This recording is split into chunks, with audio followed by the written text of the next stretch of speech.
Well, city leaders in St. Paul say there have been some 800 calls for service to homeless encampments in the last year. And in just 4 days, the city will begin clearing those sites out. But that decision has some outreach groups rushing to adjust. Fox 9's Emily Pofahl is live in St. Paul tonight. And Emily, you were at the largest encampment in Pig's Eye Park. Is there much progress there? What are you seeing?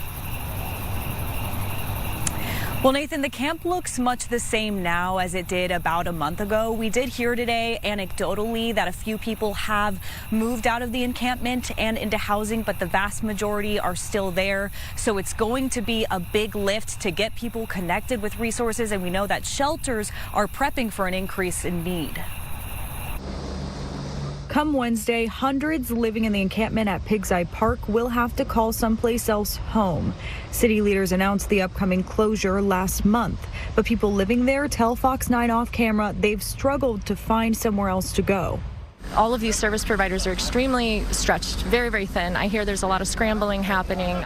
Marie Purcell has been volunteering at the camp for months. Now, just days out, I've heard of a couple stories of folks who have acquired housing, but not very many. And in terms of the number of folks who are still at the camps here, it seems relatively comparable to when I first started coming.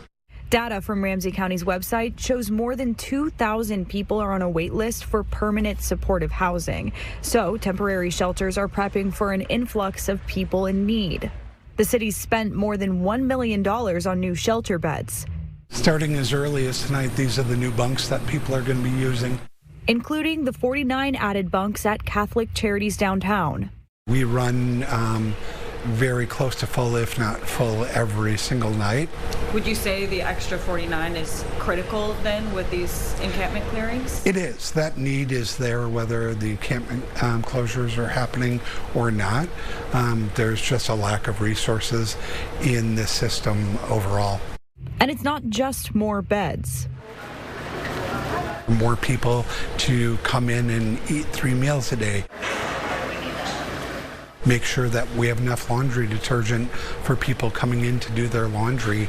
Catholic Charities now has 281 beds total. Community advocates worry it still won't be enough. We don't even really have a good grasp of what the numbers are, but I believe that they're increasing. City and county officials say that they are working to reduce some of the barriers to getting people into housing, doing things like extending shelter check-in times to 10 p.m., providing some temporary storage units, and also helping people get personal identification documents. Reporting in St. Paul, Emily Pofahl, Fox 9.